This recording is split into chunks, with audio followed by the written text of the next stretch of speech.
Jaron boots Ennis stops Stanionis in 6 rounds. Jaron boots Ennis steps in and puts on a stellar performance against Stanionis. He outworked, he outshined, and just overall outclassed Stanionis from top to bottom.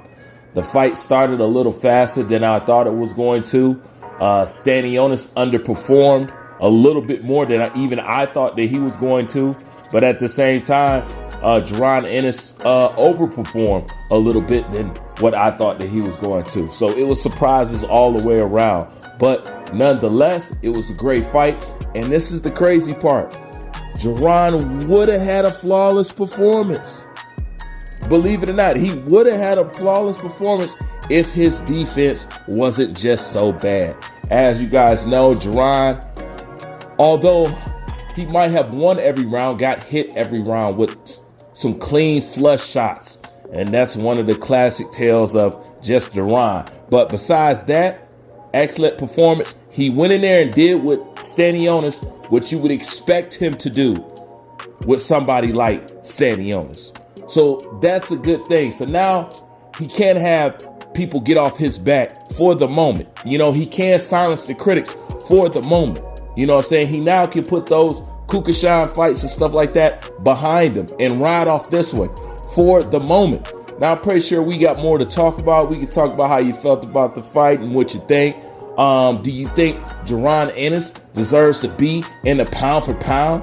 And if, where, and over who? You know what I'm saying? These are all conversations that you could have now because if anything, like I said, this wasn't a fight really to unify or something like that, although they did do that. This was a fight to solidify Jaron Ennis' brand in the way he's being sold.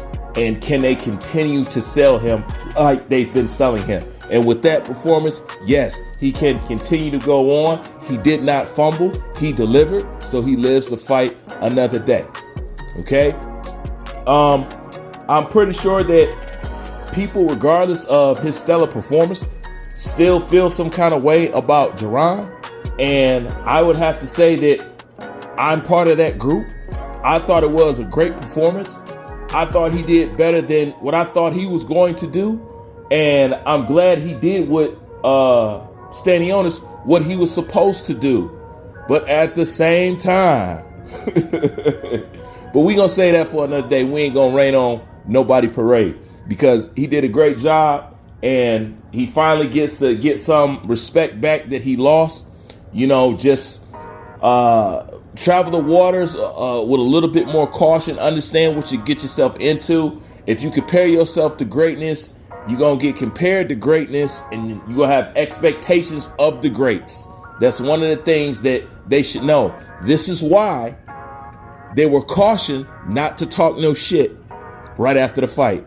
He didn't want to call anybody out and Eddie Hearn didn't want to call anybody out because they understand what it is now. But now that he has cleared up his name and cleared up his runway, you know, he can continue to build his brand and we can see what he does next.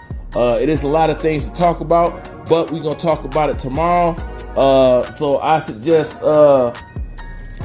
between now and then, watch the fight again. Tell me what you think. Then I'm going to come back and give you my overall. Like, comment, subscribe. Bruce Vane. I'm out.